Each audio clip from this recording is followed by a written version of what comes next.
लेकिन आपने एक और नाम लिया कि गौ कृपा अमृतम, ये क्या चीज़ है जी? इसके बारे में थोड़ा अच्छे से बताएं हमारे को, ये क्या है, कैसे बनती है और आपको कहाँ से मतलब स्टार्टिंग में इसके बारे में जानकारी मिली?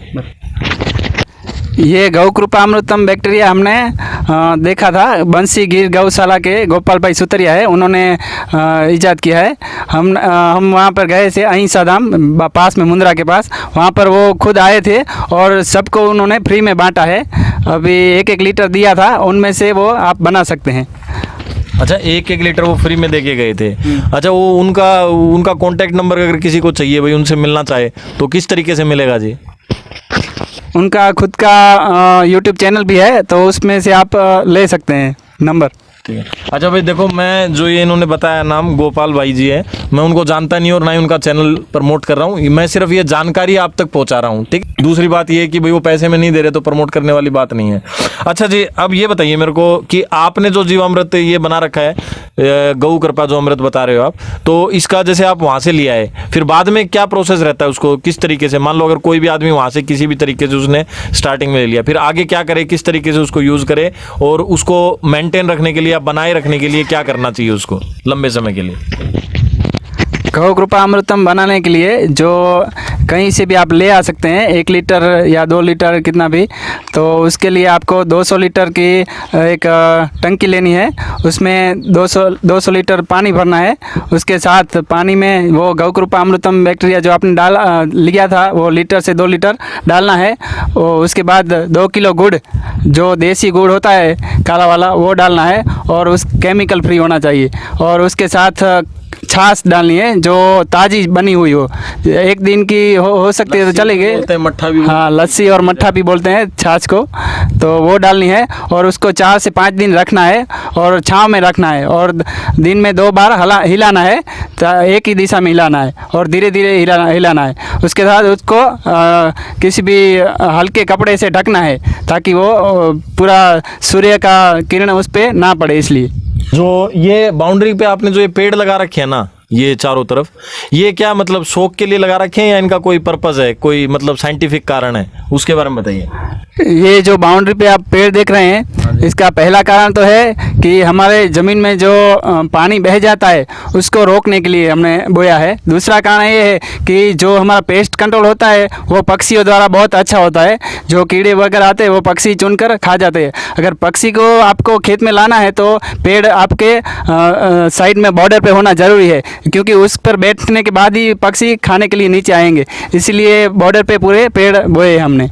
अब देखो भाई, ये साइंटिफिक रीज़न बताया आपको नरेंद्र भाई ने कि भाई अगर आपको कीड़ों को कंट्रोल करना है तो किसी तरह की दवाई मत करो, आप पक्षियों को ले आओ और पक्षियों को लाने के लिए पेड़ लगा दो। तो ये आप देख सकते हो, ये पेड़ इन्होंने चारों तरफ हर जगह लगा रखा है। अच्छा नरेंद्र भाई जी, आपने ये पीछे ये कुआं सा बना रखा है, ये इसका क्या मतलब, ये सिर्फ पानी का कुछ स्रोत है या इसमें कुछ मतलब ये आसपास कुछ अलग सा जुगाड़ सा दिख रहा है मेरे को, इसके बारे में थोड़ा बताएंगे?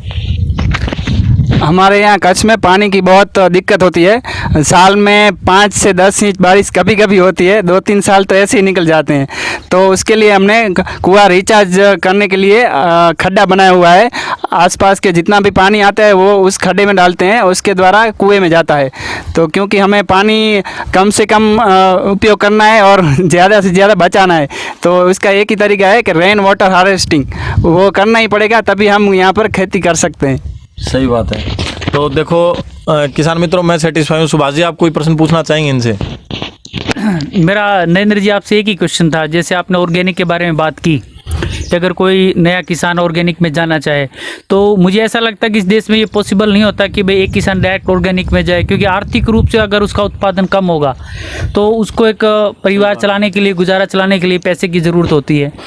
तो क्या ये पॉसिबल है कि अगर मान लेते हैं हम 50% ऑर्गेनिक और 50% केमिकल के साथ खेती करें, तो धीरे धीरे फिर उसको डेवलप करें कि आप 100% ऑर्गेनिक पे आओ, ऐसा? हाँ, वो हो सकता है। मैंने पहले भी कहा कि आप थोड़े से शुरुआत करें, अगर पूरा करना है तो पहले थोड़े से शुरुआत करें, आपको रिजल्ट धीरे धीरे मिलता जाएगा, तो उस हिसाब से आप आगे बढ़ते जाएंगे। बिल्कुल, मतलब कहने का मतलब ये है कि अगर एक साथ हम 100% ऑर्गेनिक ना करें तो स्टेप बाय स्टेप अगर थोड़ा थोड़ा करके अगर उसको हम धीरे धीरे करके पूरा ऑर्गेनिक कर सकते हैं और अच्छा लोगों को खाना खिला सकते हैं, आप अच्छा उत्पादन ले सकते हैं, तो ये मतलब चिंता की बात नहीं कि भाई आपका प्रोडक्शन बाद में कम होगा, अच्छा होगा और उससे कहीं बेटर होगा। हाँ, मेरे ख्याल में आपका कहने का मतलब ये है कि भाई जितना, जैसे मान लो आपके पास 5 एकड़ जगह है, तो 1 एकड़ को आप फिर मतलब ऐसा मान के चलो, चाहे प्रोडक्शन हो या ना, उसमें तो आप फिर ऑर्गेनिक ही करो। इनका ये कहने का मतलब है, कहने का मतलब ये है कि ये मिक्स करके यूज करने की बजाय जमीन को डिवाइड कर लो उस रेशियो में। भाई केमिकल को और ऑर्गेनिक को मिक्स करके आप यूज कर रहे हो ना, भाई आप सोचो कि भाई मैं आधा ऑर्गेनिक मिला लूँ, ऑर्गेनिक मैन्योर वगैरह, और आधा केमिकल यूज कर लो, उसकी बजाय आप जमीन को 2 हिस्सों में बांट लो, जमीन का रेशियो बना लो, भाई इसमें मैं ऑर्गेनिक करूंगा और इसमें केमिकल करूंगा। उसमें क्या आपको देखो रिस्क तो रहेगा, थोड़ा फसल का उत्पादन थोड़ा कम आएगा, लेकिन धीरे धीरे प्रॉफिट होगा। नहीं नहीं, जैसे मैं आपको बता रहा हूँ, जैसे हम अनार में मैंने बताया ना इनको कि भाई प्रैक्टिकल कोई जो चीज़ें होती हैं ना किसान के लिए, तो वो एकदम नुकसान वाली चीज़ है ना, वो जल्दी से हाथ नहीं डालता उस चीज़ों में, किसी चीज़ में। तो उससे क्या होता है, जैसे हमने इस साल जो, जैसे मैंने DAP है जो मैं 1 एकड़ के अंदर समझ 1 बैग डालता हूँ, तो इस साल मैं क्या कोशिश करूँ कि भाई मैं ये जीवामृत और है ये गुरु कृपा अमृत अगर इसका यूज़ करूँ, या गोबर है गाय का देसी खाद, तो उसके बजाय मैं क्या करूँगा कि भाई 50 किलो की जगह मैं 25 किलो DAP डालूंगा या कोई भी खातर डालूंगा। और उसकी जो कमी है मेरे को ऐसा, क्योंकि जमीन को आदत पड़ी हुई है केमिकल की उसकी, तो उसकी कमी वो पूरी करेगा। सही बात है। तो अगले साल फिर उसको 25 किलो की जगह में सिर्फ 10 किलो दूंगा। सही बात है। और नेक्स्ट 3rd ईयर में बिल्कुल बंद कर दूंगा। हाँ, ये तरीका भी सही है। ठीक है, उससे क्या होगा कि मेरा उत्पादन भी कम नहीं होगा।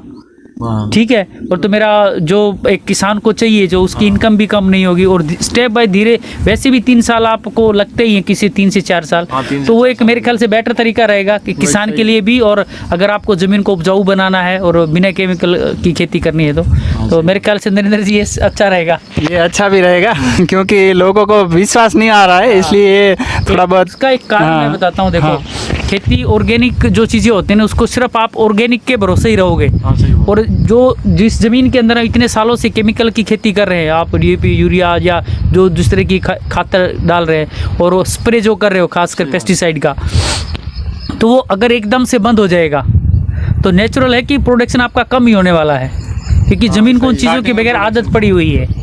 ठीक है, तो उसके लिए बेटर यही है कि आप स्टेप बाय स्टेप 1-1 साल में आप 50% हो, अगले साल 75% करो, उसके बाद तीसरे साल जब आप आते हो, बिल्कुल आपने ये बात बिल्कुल सही है भाई, ये बात सुन लो, सीधा उदाहरण यही है। ठीक है, अगर कोई बीड़ी पीने वाला आदमी हो या कोई या कोई शराब पीने वाला आदमी हो, उसको आप इसको बोलो कि एक दिन में वो बंद नहीं कर सकता, उसको आप थोड़ा थोड़ा गैप देके करोगे तो उसके लिए भी और अपने लिए सब चीज़ों के लिए बेस्ट रहेगा।